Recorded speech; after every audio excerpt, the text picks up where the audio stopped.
I'm here to tell you, little Bichon Frise puppies, they can be pretty freaking vicious.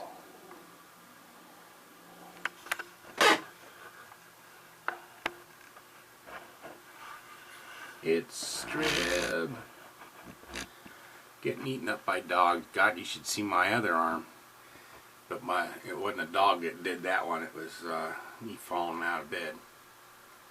What can I say? Last video I made, I was talking about the 300 blackout. Excuse me.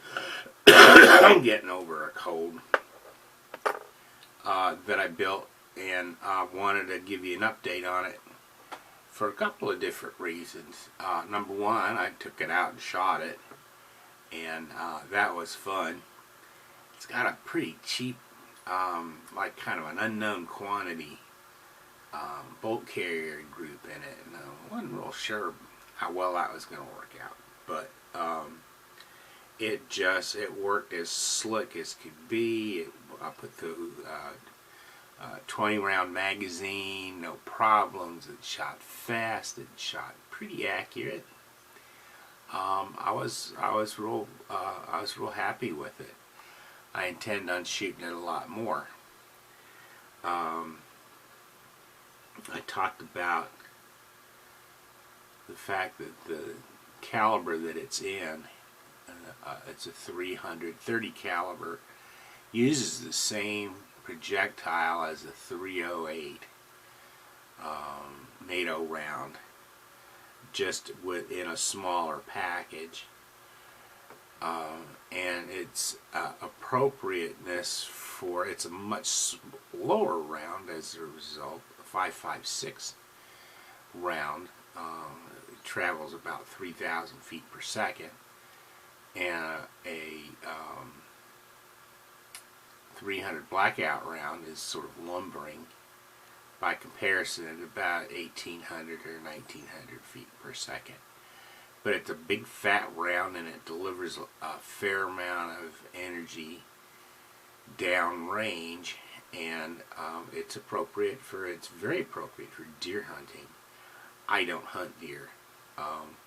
If I like venison, I'd hunt deer, but it's not generally a piece of table fare that I care for. Exception is, I've gotten chunks of deer in the past and had an opportunity to butcher it down real fine with a filleting knife, and then I've taken what I've come up with and teriyaki it.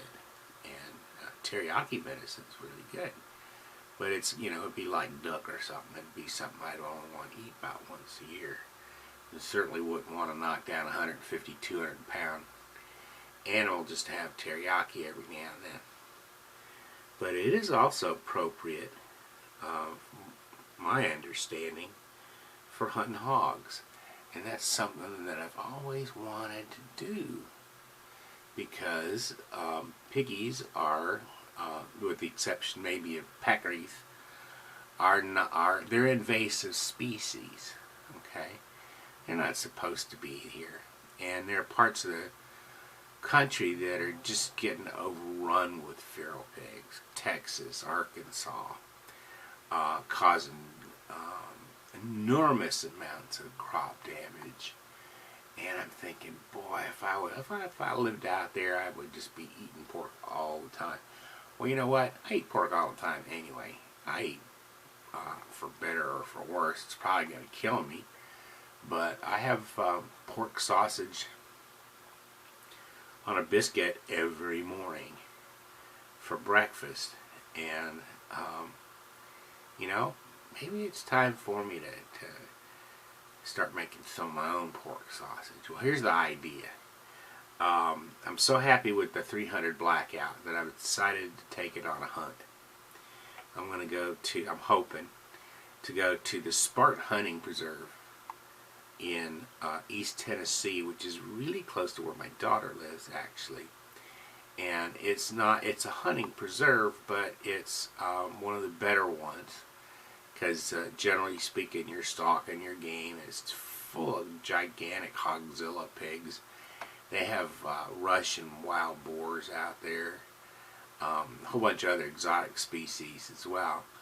But it's particularly well known for its gracious hospitality, terrific food, and opportunity to knock down a potentially enormous swine. They have them in the 700-pound range out there, those big Russian wild boars. I don't know if I want a pig that big or not. But you know what? I could make a whole lot of pork sausage out of a 200 or 250 or 300-pound pig. And that's still a pretty good sized pig. So anyway, I'm going to start gearing up. I hope to do this hunt in June. I'll keep you posted. I've taken my, might have done something way too silly, but I don't have the best eyesight in the world. 300 blackout's supposed to be good out to 300 yards.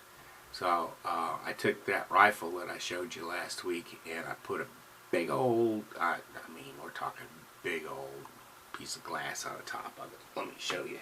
It's a Monster Tactical.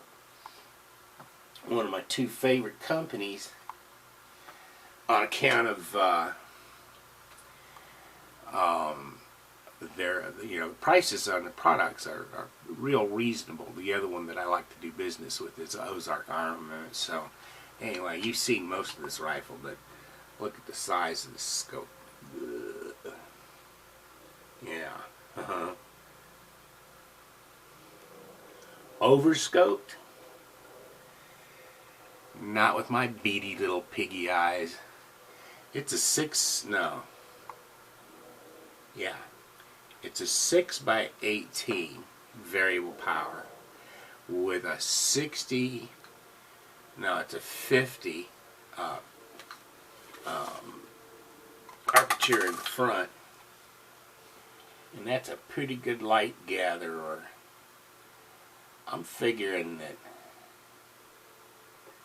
the pig shot that I might get might be in low light circumstances, so having something that gathers that much light, plus it's an illuminated reticle, might be the way to go for this. I might be over-scoping this rifle. I don't know. But I was a Marine, and I'm really interested in getting that shot. You know, that shot. The mid-neck shot. It's a perfect shot for a pig to just drop them. Or a ear hole shot. Or maybe a front end shot. These are not real powerful bullets, so it's not like I'm going to be able to, if it's a big pig particularly, break its shoulder with a 300 blackout round.